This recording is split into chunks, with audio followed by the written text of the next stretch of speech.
দুর্নীতি তোলাবাজি জবরদখলের অভিযোগ এলে জিরো টলারেন্সের বার্তা দিয়েছেন মুখ্যমন্ত্রী শুভেন্দু অধিকারী।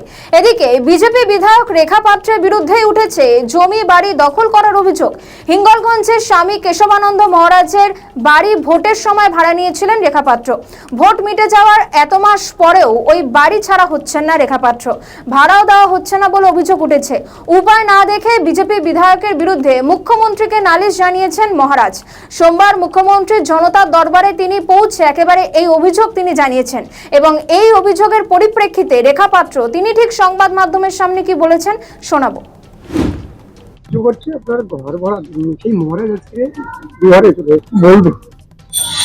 দেখুন, আমিও মহারাজের ওই বাড়িটা দেখেছি, আর উনি আমাদের যে মুখ্যমন্ত্রীর যে জনতার দরবারেও গিয়েছেন নাকি এই বিষয় নিয়ে। আপনারা জানেন যে আমার পা ভেঙে যাওয়ার জন্য আমি 1 মাসেরও অধিক, আজকের 1-1.5 মাস হতে যাচ্ছে, আমি বিধানসভায় যেতে পারিনি। এবং উনি আমাকে ফোন করেছিলেন একদিন যে আমাদের ঘর ভাড়াটা মেটান, 2 মাসের ঘর ভাড়া। এবার ওনাকে আমি বললাম যে আমি ঘর ভাড়াটা আপনাকে যত সম্ভব আমি দেওয়ার চেষ্টা করছি, আর আমি তো এখনো তো বিধানসভার কাগজপত্র জমা দিতে পারিনি, অথবা আমার মায়নাটা কোনো ঢোকেনি, ঢুকলে আমি দিয়ে দেবো, আপনার খুব তাড়াতাড়ি, আপনার চিন্তা নেই, আমরা তো ছেড়ে পালিয়ে যাচ্ছি না।